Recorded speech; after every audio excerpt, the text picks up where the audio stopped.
Hello, dear friend. I'm so glad you found your way here. Welcome to this quiet space, a small pause in your day to slow down, breathe, and simply be.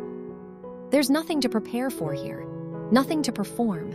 You can arrive exactly as you are, tired, distracted, unsure, or just curious. All of it is welcome, so find a comfortable place to rest. Let your shoulders soften, take one slow breath with me. And when you're ready, let's begin. I want to ask you something gently. If a stranger followed you around all day, listening to every word you said to yourself, every quiet comment when you made a mistake, every quiet judgment when you looked in the mirror, every quiet sigh when things didn't go your way, what would they think of how you're being treated? Would they think you were being cared for? Or would they wonder why you were being so hard on someone who's trying their best? Most of us would never speak to a friend the way we speak to ourselves. And yet, that inner voice runs almost every moment of our day, quietly shaping how we feel long before we even notice it's there. Today, I want to talk about something small but powerful: the power of self-talk. Not loud affirmations shouted into a mirror, just the quiet, ongoing conversation you have with yourself, and how gently changing it can change everything else. Think for a moment about a small garden. A gardener who wants something beautiful to grow doesn't scream at the soil. She doesn't stand over the earth demanding flowers by tomorrow. She simply tends to it, waters it gently, clears away what doesn't belong, and speaks to it with patience. Now imagine a different gardener, one who curses the soil every time a seed is slow to grow, who tells the ground it's not good enough, that it's failing, that it should have bloomed by now. What kind of garden do you think grows there? Your mind is a kind of soil, my friend, and your self-talk is the water and the light you give it every single day. When you tell yourself, "I always mess things up," you're not describing a fact. You're watering a particular seed, the seed of doubt, and asking it to grow stronger. When you gently say instead, "I'm still learning this," you're watering something different, something that can actually become strong enough to bloom. The words don't need to be loud or dramatic, just consistent and kind.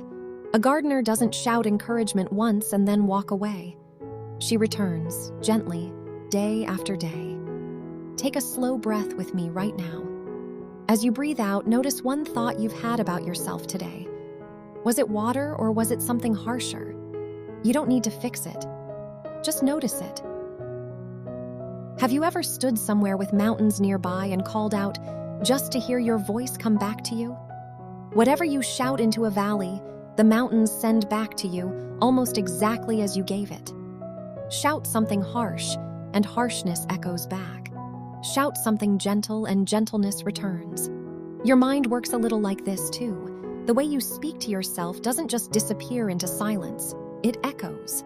It comes back as your mood, your posture, the way you treat the people around you, even the way you handle a hard day.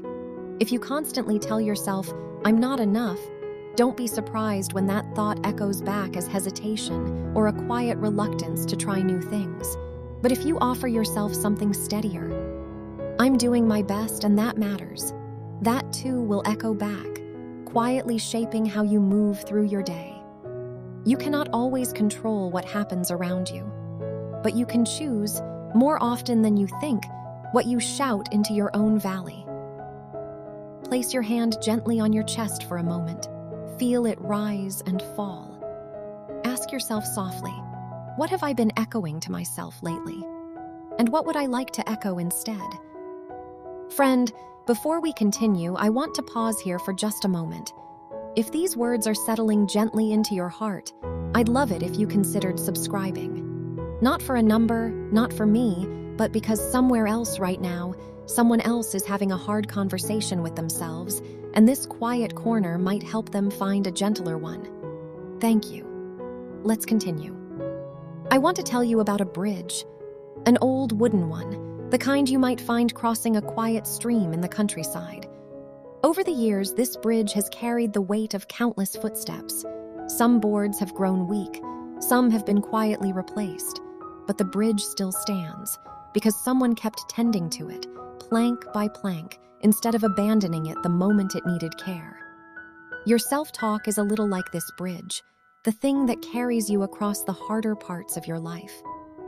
If you only ever tell yourself, "I can't do this," you're quietly weakening a plank you'll need to stand on later, in a harder moment than this one. But every time you speak to yourself with patience, "This is difficult, and I'm still trying," you're replacing a weak plank with a stronger one. Not perfect, not flashy, just strong enough to hold your weight when you need it. You don't build a sturdy bridge in one afternoon. You build it the same way you build anything lasting. One plank, one kind sentence, one gentle moment of patience with yourself, repeated over time. What is one plank you could replace today? One small sentence you could offer yourself instead of the harsher one you're used to reaching for. So here is my small invitation for you tonight, dear friend.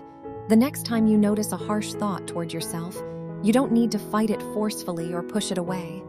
Just gently ask, "Is this water I want to give my garden? Is this the echo I want to hear come back to me? Is this the plank I want holding up my bridge?" And if the answer is no, you're allowed to choose something softer instead. Not because you're pretending everything is perfect, but because you deserve the same patience you would offer anyone else you love. We walked a quiet road together today, friend. We tended a small garden and remembered that our self-talk is the water and light we give our own minds, day after day. We stood in a valley and heard our own voice echo back to us, and understood that the way we speak to ourselves quietly shapes the way our whole day unfolds. And we crossed an old wooden bridge, plank by plank, and saw that patience with ourselves is what keeps us steady enough to carry on. If you remember only one thing from today, let it be this: you are always listening to yourself, whether you notice it or not. So today, however small the moment, try offering yourself one gentle word instead of a harsh one. That is enough to begin. Thank you for spending this quiet time here with me today. Time is one of the gentlest gifts we can give one another, and you gave a little of yours to this small space. That means more than you know.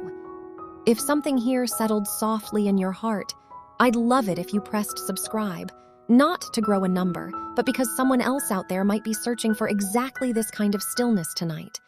Wherever the rest of your day takes you, be a little gentler with the voice inside you. You are allowed to be patient with yourself. You are allowed to still be learning.